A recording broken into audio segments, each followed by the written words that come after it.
말세라는 것은 세상의 마지막이다 이런 뜻인데,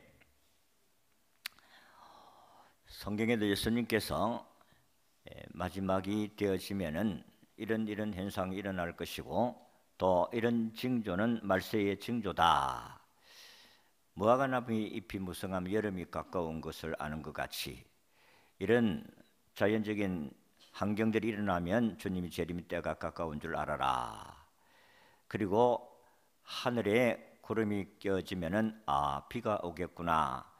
그래서 천지의 기후를 우리가 분별하듯이 우리의 생활 가운데 일어나는 사건들이 바로 종말이 가까우는구나 하는 것을 느끼라고 했습니다. 15년간 매일 자전거를 타고 마을 구석구석을 돌며 우편물을 배달하는 존이라는 배달부가 있었습니다. 그는 매일 반복되는 이 단조로운 우편 배달부 생활에 실정과 해이를 느껴서 고민하다가 하나님께 기도했습니다. 하나님, 나 이 단조로운 삶에서 어떻게 하면 좀 활기 있고 생동력이 있는 삶을 살아갈 수가 없을까요? 기도를 했더니 하나님이 자기 하는 일에도 사명이 있다는 사실을 깨닫게 하셨습니다. 네가 하는 일에도 하나님이 하시고자 하시는 섭리가 있다. 하나님의 영광을 위해서 너 직업을 통해서 하시고자 하는 일이 있다는 사실을 깨닫게 되었다는 것입니다. 그래서 그때부터 그는 우편 행랑 안에다가 꼬시를 넣고 다니면서 우편물을 배달하고 지나가는 집마다 길가에 꽃씨를 뿌리기 시작했습니다.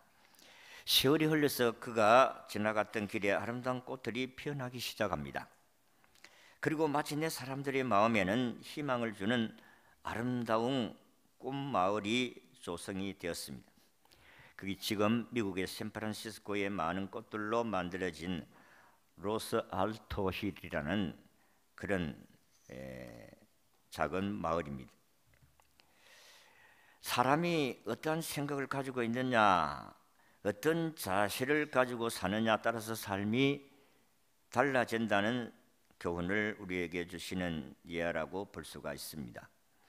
여러분, 예수를 믿으면서도 예수님의 재림을 믿지 않는 사람도 있을 수가 있다 하는 것입니다. 왜냐하면 2000년 전부터 예수님이 오신다고 했는데 지금도 2000이 넘었는데도 오지 않는 것이 아니냐.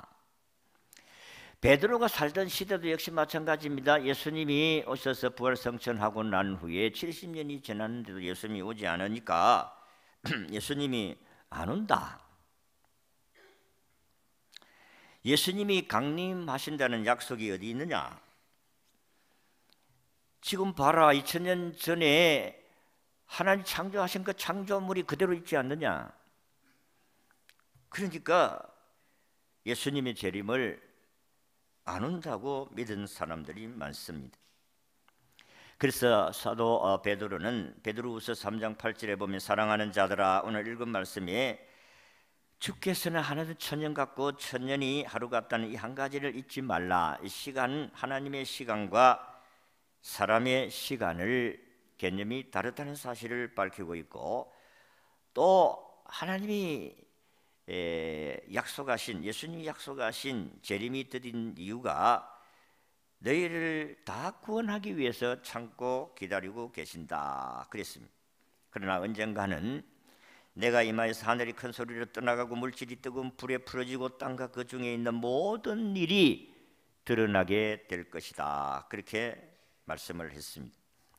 우리 그리스도인들이 이런 종말을 바라보면서 어떤 의식으로 살아야 할 것인가 하는 것을 우리가 오늘 말씀을 통해서 교훈을 받아야 됩니다. 경고를 받아야 합니다. 여러분, 우리가 역사적으로 보면 어떻게 그 시대마다 하나님이 역사하셨고 어떤 도시가 하나님의 심판을 받았고, 이게 역사적인 것이 다 증명이 되어져 있습니다.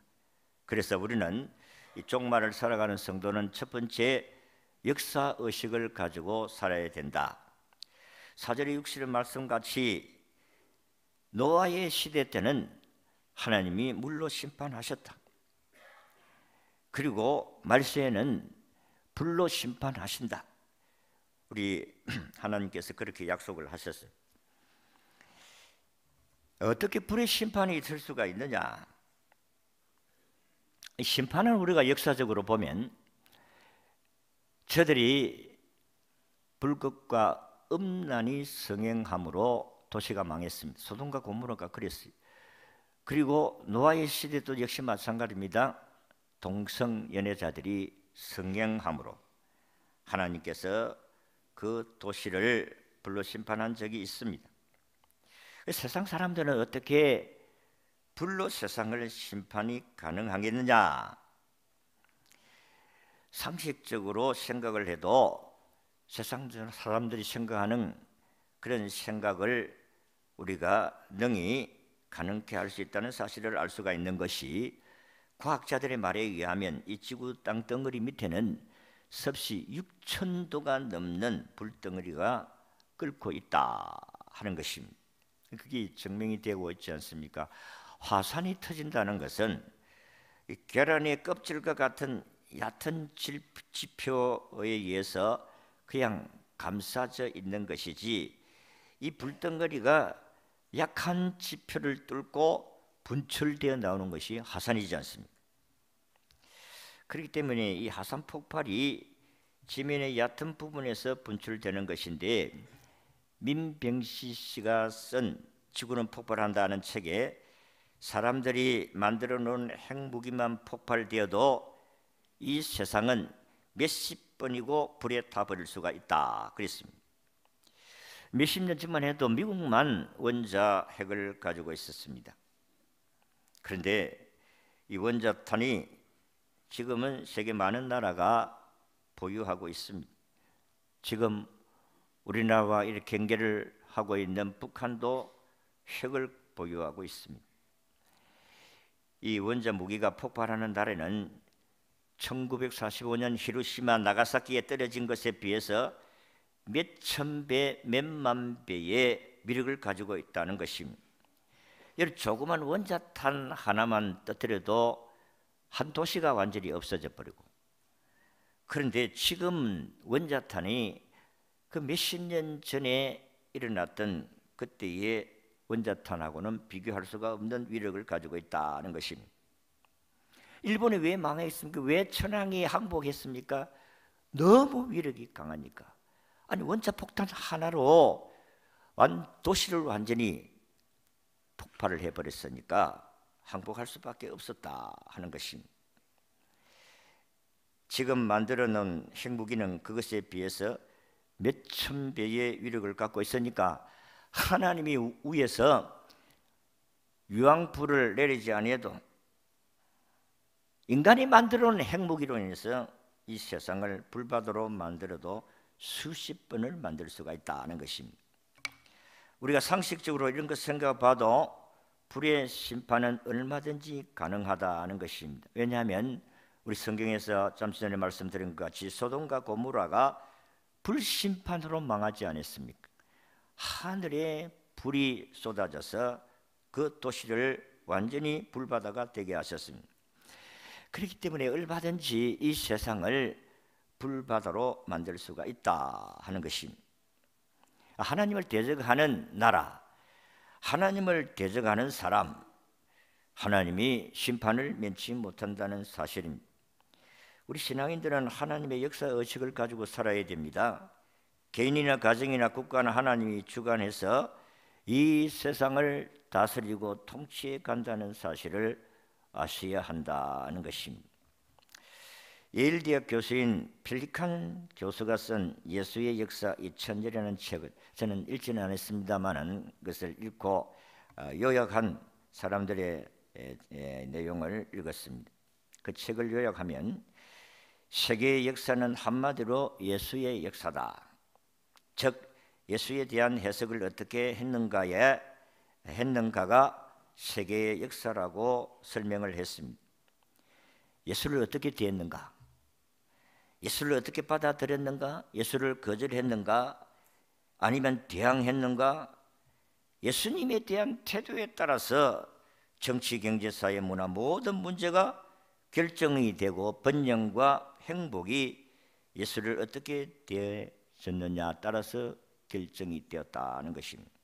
이게 그분의 역사가 아닙니다. 여러분, 그렇습니다. 우리는 이 지구촌을 보면 이 기독교, 그래도 주님을 인정하는 나라가 그래도 잘 살고 선진국이고, 그러나 하나님을 대적하는 나라들이 자원이 풍부하지만은 가난하게 산다는 사실을 우리가 현실이 증명해 주는 거 아니겠어요? 역사적으로도 마찬가지입니다. 우리는 자손 대대로 조상신을 섬기고, 또한 다른 종교를, 민속, 그런 종교를 섬겼던 나라입니다. 그런데 기독교가 들어옴으로 말미암아 하나님을 경외함으로 이 나라가 하나님의 축복을 주신 줄로 믿습니다. 여러분, 우리가 70년 전만 해도 얼마나 먹고 살기가 힘들었습니까? 근데 지금은 그렇지를 않다는 것입니다.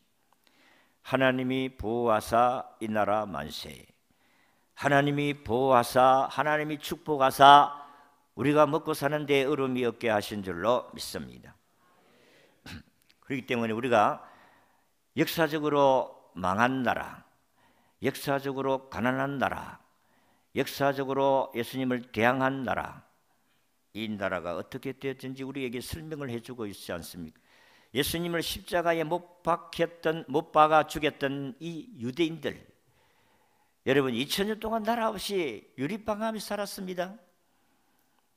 그래서 독일의 히틀러가 유대인 600만 명을 꾀서실에 보내서 죽인 역사적인 사건이 있지 않습니까?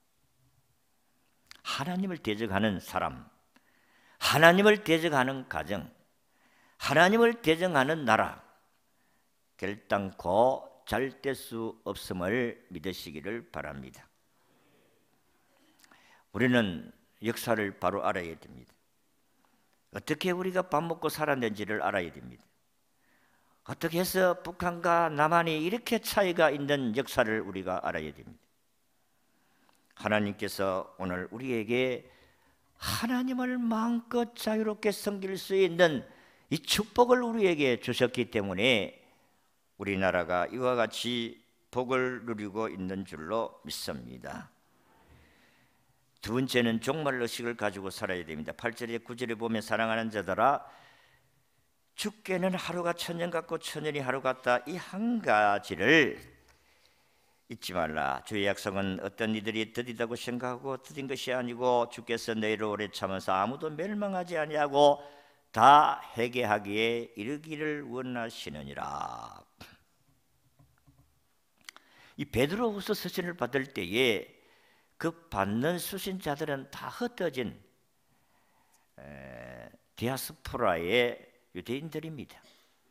그래서 예수 믿는 것 때문에 더더욱 고난을 당하고 핍박을 당하는 이들에게 주여 어시옵소서 하고 살았던 사람들입니다. 우리 조상들도 한 40-50년 전에는 배가 고프니까 주여 오시옵소서, 핍박이 심하니까 주여 오시옵소서, 주님의 고대가를 많이 불렀습니다. 여러분, 우리가 어려움을 당하면 주님의 재림을 고대하게 되어질 수밖에 없습니다.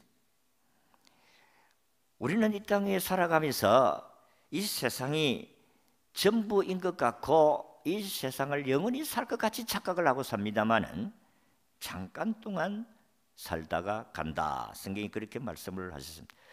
보이는 것은 잠깐이요 보이지 않는 것은 영원하다. 주께 말씀을 하셨습니다. 잠깐이에요. 그래서 이 시간 개념을 예수님이 오시지 않는 것이 아니고 예수님의 시간 개념은 천년과 천년이 하루 같고 하루가 천년 같다. 이런 시간 계산을 우리가 다르다는 사실을 베드로는 말씀을 하고 있습니다. 어거스틴이라는 신학자는 이 시간 개념을 객관적인 시간과 주관적인 시간에 오묘하게 섞여 있다 이런 말씀을 했어요. 예를 들자면 옛날 피천덕이라는 유명한 수필가가 있었는데 이분은 지금 자신이 90세가 넘었는데 옛날에 중국에 가서 유학을 할 때에 중국 여학생을 사랑하는 적이 있었다고 합니다. 그 당시에 중국 여자와 국제 결혼한다는 것이 그렇게 쉬운 것은 아니었습니다. 그래서 사랑을 했는데 결혼을 하지는 못했다. 그런데 자기가 사랑하는 중국 여학생의 사진을 수첩에다가 넣어서 70년을 넣고 다닌다. 그렇게 이야기를 했어요. 피천득 씨는 70년의 세월이 지났지만 그 여자는 그대로 자기의 가슴 속에 있는 것입니다. 이분에게는 그 시간대가 정지가 되었어요. 70년 전에 그 여학생이 70년 후에도 그대로 되어 있다는 것입니다. 어떤 때는 객관적인 시간을 말하지만 어떤 때는 70년이 지나도 어제와 같은 시간으로 살아가고 있다. 이 부분을 우리가 하나님의 시간 개념으로 이해할 수가 있다면, 그렇습니다. 하나님은 하루가 천년 같고 천년이 하루 같은데 우리는 그냥 오랜 세월이 지났다고 생각을 할 수가 있다는 것입니다. 여러분들 추억이라는 것을 가지고 있는데 옛날에 어릴 때에 그때 그래 살았던 그 추억을 그냥 잊어버리고 생각할 때 생각을 하는데, 그런데 그거를 간직하면서 늘 그때와 같은 심정으로 살아가는 사람들은 시간대가 그때의 그 시절이에요. 10대, 20대 시간 개념이 멈춘 것입니다. 하나님의 시간대도 우리는 잘 모릅니다.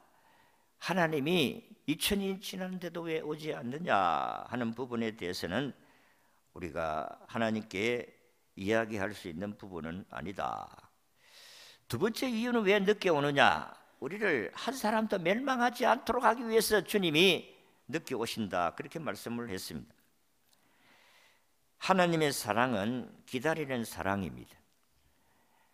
예를 들면 여러분들이 어디에 오늘 가는데 몇 시까지 오십시오, 몇 시에 출발합니다, 그렇게 이야기를 하면 꼭 한두 사람들은 늦게 옵니다. 아이고, 지금 내가 깜빡했는데 한 5분만 더 참아주세요.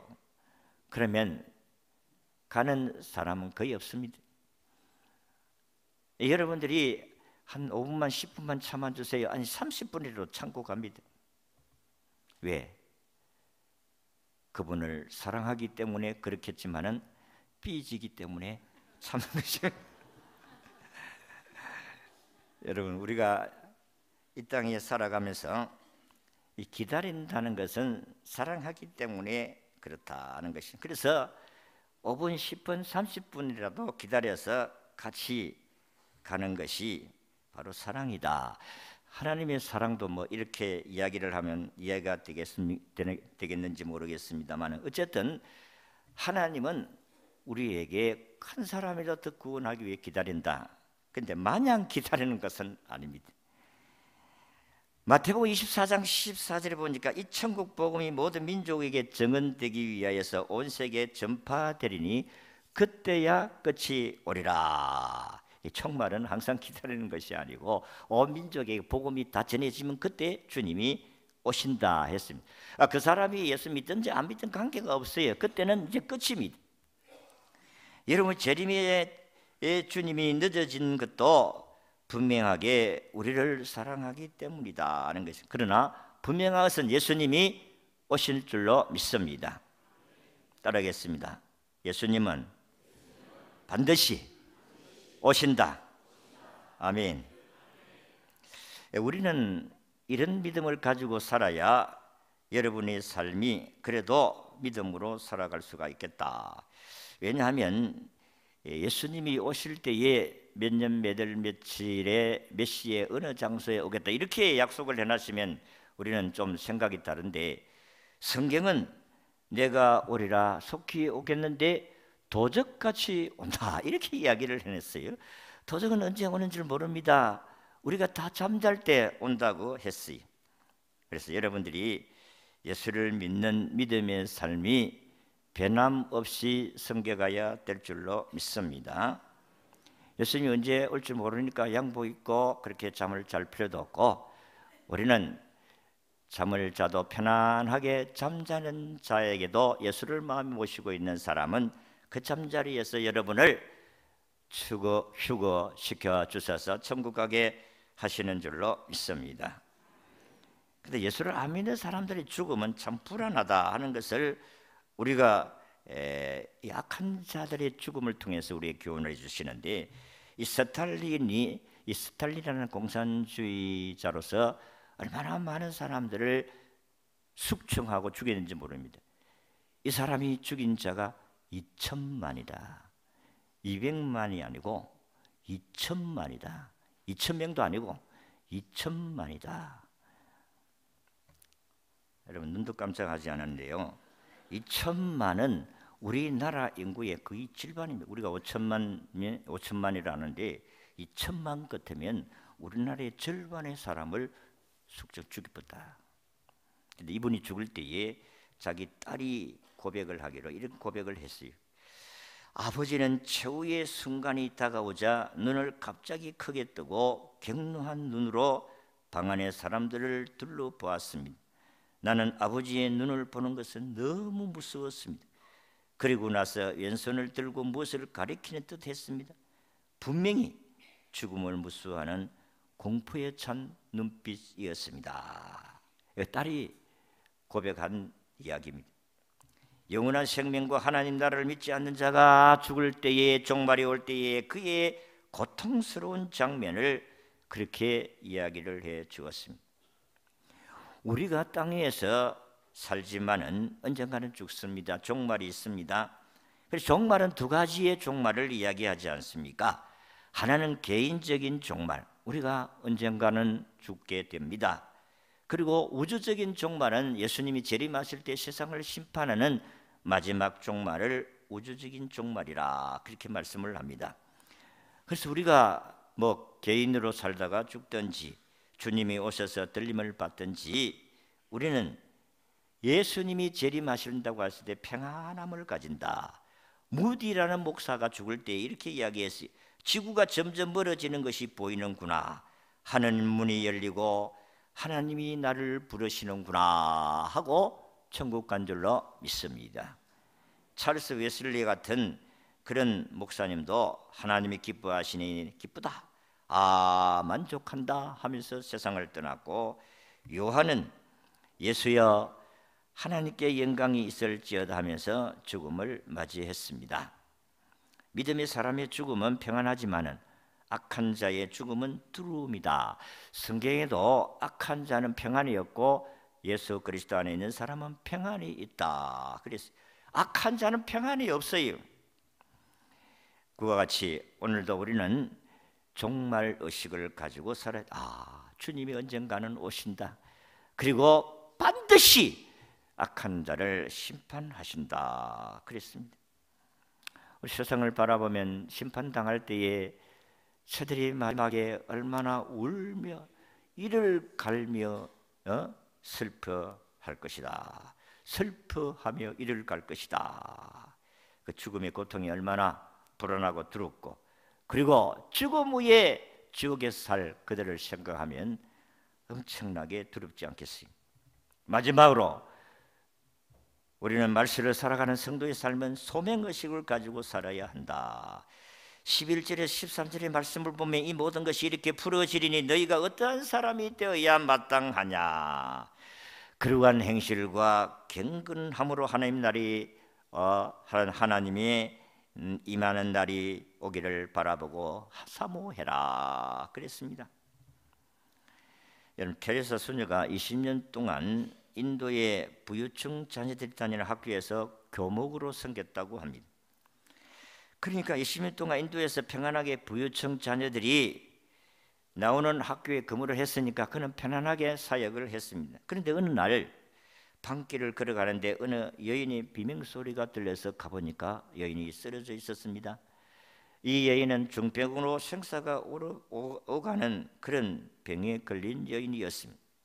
그래서 그 여자를 데리고 첫 번째 병원으로 갔는데 그 병원에서는 여인이 돈이 없다는 이유 때문에 거절을 당합니다. 두 번째 병원으로 갔는데 이 병원에서는 신분이 낮다는 이유로 이 환자를 받아주지를 않습니다. 세 번째 병원으로 갔더니 너무 늦어서 도착하자마자 그 여자가 죽었습니다.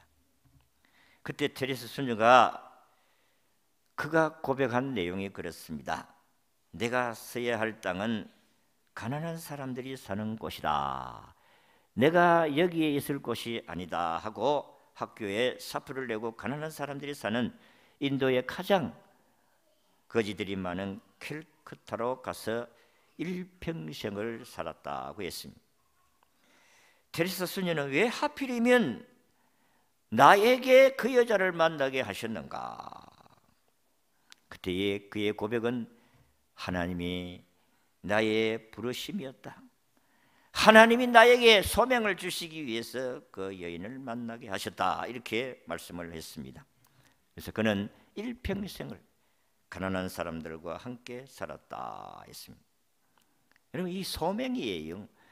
우리가 각자 여러분들이 삶의 터전에서 뭐 어떤 직업을 가지든지 간에 각자 하나님 주신 직업이 있는 것입니다. 그러나 그 직업을 통해서 하나님이 아시고자 하시는 하나님의 그러한 뜻이 있다는 사실을 기억하고 소명을, 사명을 가진 사람들은 자기를 통해서 하나님의 영광을 드러낸다. 아까 우편 배달을 내가 서론을 하면서 말씀을 드렸습니다마는 우편 배달을 한다는 것이 천하게 보이고 내가 또 이게 생활하는 게 너무 참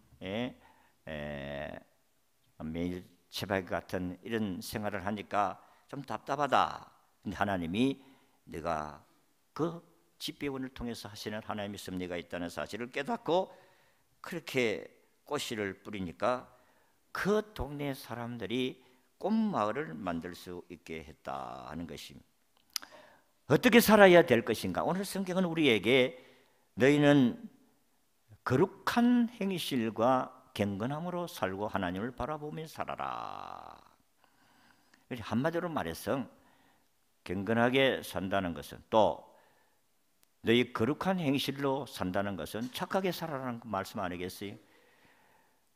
우리 하나님께서 빛의 열매는 모든 착함과 어려움과 거룩함이라 진실함이라 그렇게 말씀을 하셨습니다. 세상 사람들은 오늘 예수 믿는 사람들을 보고 너희들은 좀 잘 살아달라. 우리야 어차피 별의 몸이니까 지옥 갈 사람이니까 너희들이나 좀 잘 살아달라. 예수 믿는 사람이 조금만 실수하면 막 야단법석을 떠는 이유가 너희들은 그래도 거룩하게 살아야 되지 않느냐 하는 것입니다. 1977년 7월 어느 날 미국 필라델피아 시가지에서 갑자기 수많은 집회가 눈 날리듯이 거리에 쏟아졌습니다. 행인들이 다투어서 죽기 시작했습니다. 이 돈은 은행의 현찰 수송차가인데 달리다가 뒷문이 열리면서 화폐 부도가 터져서 달리는 차에서 돈이 쏟아지게 된 것입니다. 무려 25만 달러, 25억이라는 돈이 그냥 날리기 시작했다는 것입니다. 그래서 아마 시민들은 야, 이게 웬 떡이냐, 내가 오늘 하나님께 기도했는데 하나님이 나에게 이런 복을 주셨구나 그렇게 생각할 수도 있겠고, 또 어떤 사람은 자기가 이건 아니다 이렇게 생각을 한 사람도 있겠고, 또 흩어졌으니까 또 못 찾는 것도 있었을 것이고, 그런데 그 25만 달러의 돈이 98%가 97%가 회수가 되었다는 것입니다. 있을 수가 없는 거잖아요.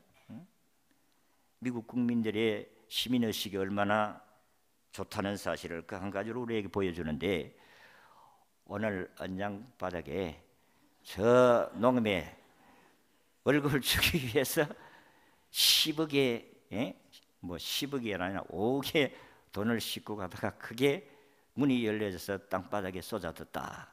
그러면 언양 시민들은 온 시민들이 은민들이 달라들어가지고 웬 떡이냐 하고 입마이 복귀하는 사람들도 많겠지요. 그런데 오늘 우리 언양교회 성도들만은 그래서는 안 되고 다 돌려줘야 되는 것입니다.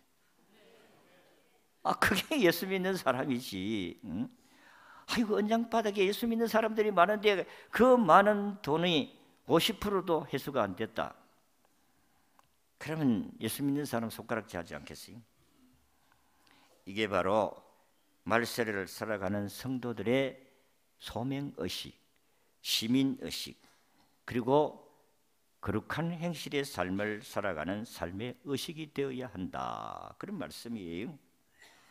여러분, 어떻게 살겠어요? 이 마지막 시대를 살아가는데 좀 착하게 살아야 안 되겠습니까? 그죠? 착하게 살아야 될 사명이 우리에게 있습니다. 어떻게 사는 것이 착하게 살아갈 수 있겠어요? 역사의식을 가지고 살아야 됩니다. 하나님이 어떻게 이 세상을 이끌어가고 있는 역사를 볼 수가 있어야 된다, 이 말이에요. 종말 의식을 가지고 살아야 됩니다. 마지막 때가 가까이 오는구나. 그러면 여러분은 소명을 가지고 거룩한 행실과 경건함으로 살아야 된다 그랬습니다. 그리고 그 예수님을 증거하면서 살아야 될 사명이 우리에게 있다는 것입니다. 성도 여러분, 우리는 어차피 한번 살다가 세상을 떠납니다. 일찍 가고 늦게 가고 그 차이지, 하나님 앞에 갔었을 때는 어떻게 살았느냐, 이게 중요합니다. 얼마 동안 오랫동안 살았느냐? 내가 120세까지 살았습니다. 120세까지 살았습니다. 그 중요한 게 아니에요. 어떻게 살았느냐? 이것을 오늘 우리에게 물으실 것입니다. 마지막을 살아가는 성도 여러분, 이 시대를 바라보고 경건하고 거룩한 행실로 살아가시기를 진심으로 바랍니다.